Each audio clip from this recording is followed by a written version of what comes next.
معلومات میدیم و ما تیار هستیم به تمام سوال و جواب میزهای مدوری اساسی رو وابسته به هدف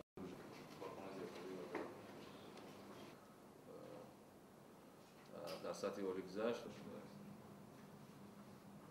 خب امکان ندارند برای پرداخت کردن رسانی.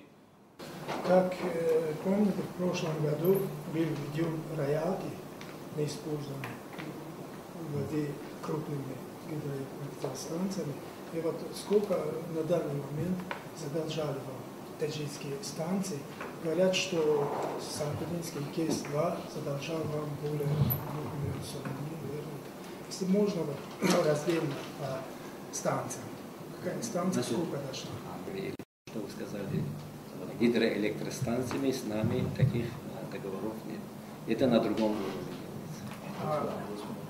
делается через других органов, но между мелиорацией таких этих нет. Этими ресурсами мы располагаем, но роялти с нами, договоренности или контракты по этой части нет. Это через Минэнерго и Минфин, вопросы к ним.